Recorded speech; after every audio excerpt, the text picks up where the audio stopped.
అరాచక ముఠాలను గొడ్డలిపాటి ప్రోత్సహిస్తోందని ముఖ్యమంత్రి చంద్రబాబు మండిపడ్డారు. అధికారంలో ఉన్నప్పుడు గంజాయి డ్రగ్స్ ముఠాలకు అండగా ఉన్న ఆ పార్టీ ఇప్పుడు మహిళలను కించపరిచే వారికి ఫైనాన్స్ చేస్తోందని ఆరోపించారు.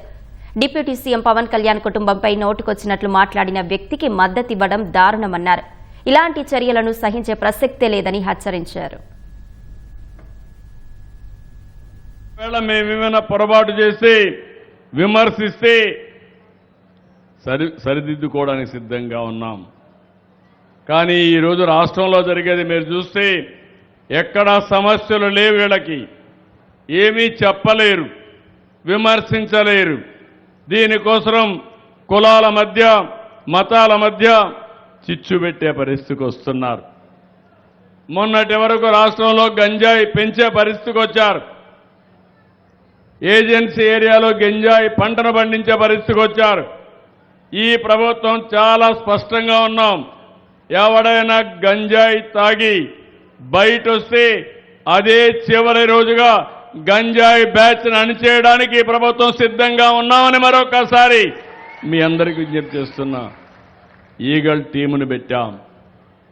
ఇంకో పక్క బ్లేడ్ బ్యాచ్లు కూడా రౌడీజం చేసే పరిస్థితికి వచ్చారు. నేను ఒకే మాట చెప్పాను, మా ఆడబిడ్డలకు రక్షణగా నేను ఉంటాను. ఎవరైనా మా ఆడబిడ్డల జోలుకొస్తే అదే చివరి రోజు గుర్తుపెట్టుకోమని హెచ్చరించాం. అమలు చేసి నిరూపిస్తాం. కానీ నాకు వచ్చిన సమస్య రౌడీలతో సమస్య లేదు, బ్లేడు బ్యాచ్తో సమస్య లేదు, గంజాయి బ్యాచ్తో సమస్య లేదు. కానీ కొత్త బ్యాచ్ ఒకటి వచ్చింది. ఎవరయ్యా?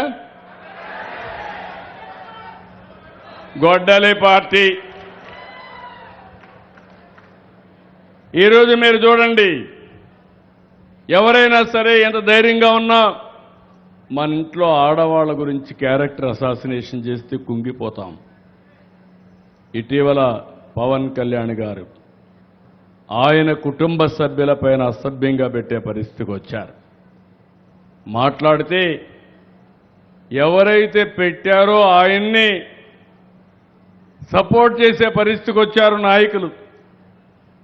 అంటే ఎక్కడికి మీ ఇంట్లో కుటుంబం లేదా? మీ ఇంట్లో ఉండే ఆడబిడ్డలకు రక్షణ అవసరం లేదా?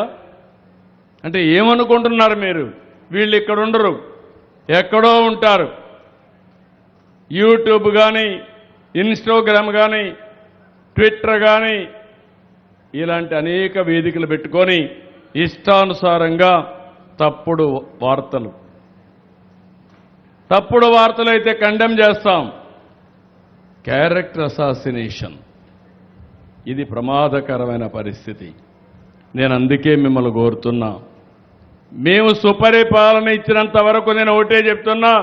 ఈరోజు గోదావరి జిల్లాలో చూశాను, మొన్న ఎన్నికల్లో చూస్తే ఒక్కొక్క మెజారిటీ కళ్ళు అదిరే మెజారిటీ ఇచ్చారంటే అది మీకు ఈ కూటమి పైన ఉండే అభిమానం. ఎక్కడో స్టూడియోలు పెడతారు, ఎక్కడో కార్యాలయాలు పెడతారు.